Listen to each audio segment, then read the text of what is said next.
Et cette question, Vladimir Poutine peut-il rester sourd à ce sommet pour la paix et cette proposition d'un cessez-le-feu de 30 jours lundi? Nous le saurons peut-être ce soir, puisque Vladimir Poutine doit s'adresser en fin de journée aux médias. Mais le Kremlin, par la voix de Dmitri Peskov, s'est exprimé. Le Kremlin qui dénonce l'attitude de confrontation des Européens envers la Russie. Nous entendons des déclarations contradictoires de la part de l'Europe. Elles sont généralement axées sur la confrontation plutôt que des tentatives visant à ressusciter nos relations d'une manière ou d'une autre. Thomas Ernaud, pas vraiment surprenant la réaction du porte-parole du Kremlin. Le narratif établi depuis de longues années, l'Europe, l'Occident, la confrontation, la recherche de la guerre. C'était assez prévisible.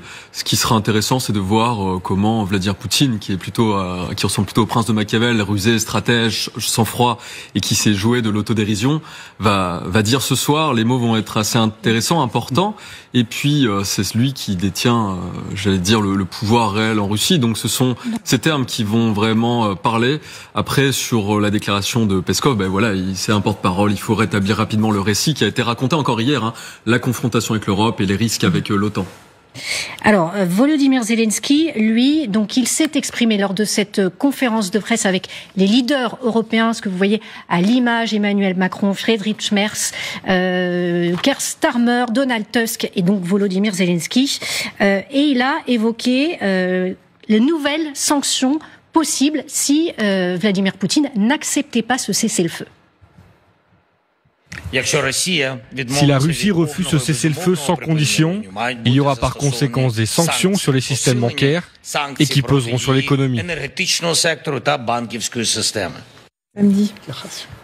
De nouvelles sanctions pour la Russie. Qu'est-ce qu'on peut imaginer aujourd'hui comme nouvelles sanctions ?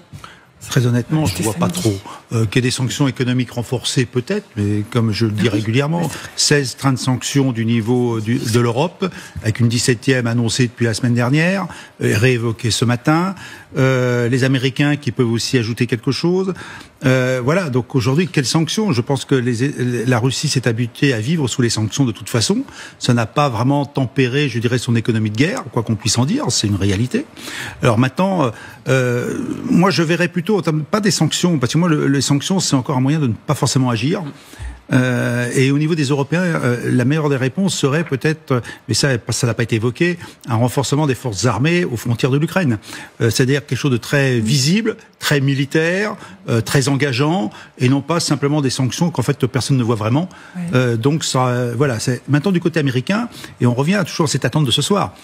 C'est peut-être les Américains et Donald Trump, s'il évoque une sanction très pas forcément une sanction économique, mais le renforcement des livraisons d'armes à l'Ukraine, peut-être d'autres propositions, des choses très concrètes, là, peut-être, ça aura du sens. Mais là, à cette heure-ci, je ne crois pas que c'est les Européens qui peuvent faire plier Vladimir Poutine. Surtout, ce que je disais à mon camarade voisin il y a quelques moments, c'est que nous avons quand même une expression publique de ces dirigeants qui est un ultimatum. Oui. Quand on pose un ultimatum à quelqu'un d'en face, à son adversaire, c'est qu'on est en position de force. La question que je poserais, où est la force de cet ensemble ? Bélir Nabil, excusez-moi. En fait, ce n'est pas dans ce registre, celui de la puissance précisément, que les Européens peuvent se faire remarquer, ou en tout cas s'imposer dans la guerre actuelle. C'est plutôt dans le schéma où l'Europe, les Européens représentent une force de proposition. Et c'est en cela que la journée d'aujourd'hui est intéressante et importante. Il y a une capacité à imaginer des plans relativement bien ficelés, avec des détails quant au dispositif en vue d'un cessez-le-feu et même en vue de l'après-guerre. Et c'est en cela que les Européens sont relativement intéressants depuis en fait le début de cette guerre. C'est en tant que force de proposition.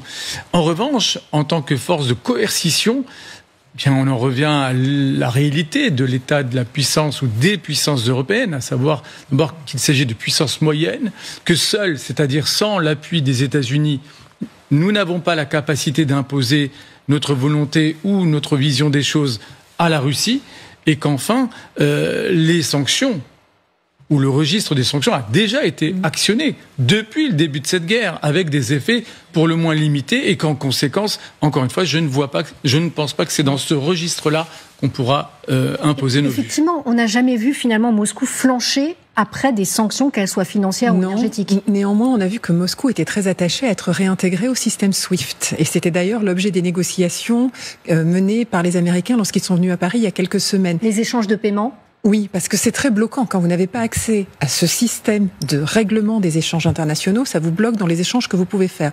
Donc, est-ce que les sanctions étaient utiles ? Oui. Est-ce qu'elles ont eu l'utilité que l'on espérait qu'elles auraient ? Non, parce que la Russie a réussi à les contourner. Mais si elles ne leur étaient pas néfastes, ils ne pèseraient pas de tout leur poids pour demander notamment la réintégration au système SWIFT. Et à un moment donné, Vladimir Poutine a pu penser que Donald Trump allait mettre tout son poids dans la balance pour que la Russie soit réintégrée. Peut-être que finalement, c'est pas l'aggravation des sanctions qui est aujourd'hui la menace, mais c'est le maintien des sanctions actuelles, y compris celles qui sont particulièrement défavorables à la Russie. Thomas Ernaud, je voudrais que vous commentiez ces images en direct de ces 5 dirigeants côte à côte à Kiev. Qu'est-ce qu'elles vous inspirent ? Il fallait le faire. C'est-à-dire que il y a eu la sortie du 9 mai et depuis 2 jours, il y a eu, français, l'accord mutuel à Nancy avec la Pologne, et puis ce symbole qui est plus que diplomatique, si on en croit les déclarations qui ont été faites par le chancelier allemand, une déclaration faite pleine d'émotion, et par Emmanuel Macron et le Premier ministre britannique. Les symboles sont importants. Après, c'est pareil, il y a les déclarations, les actes. Il va falloir avoir plus d'informations sur les actes. Sur les sanctions, Karl Starmer avait évoqué éventuellement des sanctions au niveau de la flotte fantôme. Vous savez, c'est cette flotte de 600 à 700 navires qui permet aux Russes d'outrepasser les sanctions et d'alimenter les différents pays du monde en pétrole. Donc, est-ce que sur ce point-là, il va y avoir quelque chose ? Je réfléchis un petit peu. Il y a les avoirs qui ont été plusieurs fois évoqués. Il y a le gaz. Ursula von der Leyen était sortie sur le gaz, sur le fait qu'aucun pays européen ne devrait peut-être importer de gaz à l'horizon 2027. Les problématiques autour de l'uranium. Il y a aussi l'influence russe en Afrique. On l'avait vu lorsqu'il y avait les forces françaises au Sahel. Il y a Wagner qui est présent. Est-ce qu'il y a des choses qui peuvent être faites de ce côté-là ? Souvent, on regarde la Russie en tant que Russie, c'est-à-dire État géographique, mais il y a ces réseaux d'influence un petit peu partout et les sanctions peuvent être faites sur ce genre de choses. Voilà, ça va être le cours du pétrole a une énorme influence. Qui est en train de diminuer et qui influe sur l'économie russe. Mais le problème de l'économie russe, c'est que comme les États-Unis, ils ont fait un pivot stratégique du côté de la Chine. Et aujourd'hui, que ce soit sur le spatial, que ce soit sur la défense, que ce soit sur l'automobile, que ce soit sur le domaine agricole, que ce soit sur le gaz ou le pétrole, la Chine permet d'avoir un levier pour la Russie, ce qui fait que l'économie russe n'est pas tant en difficulté. Et j'ajouterai un point. Il a été assez symbolique hier lors du défilé du 9 mai. L'économie russe est réellement en économie de guerre. Et la présence du ministre de la Défense, Belousov, sur la voiture qui a défilé était un symbole à la fois de planification, mais aussi d'économie de défense qui dure et qui va durer.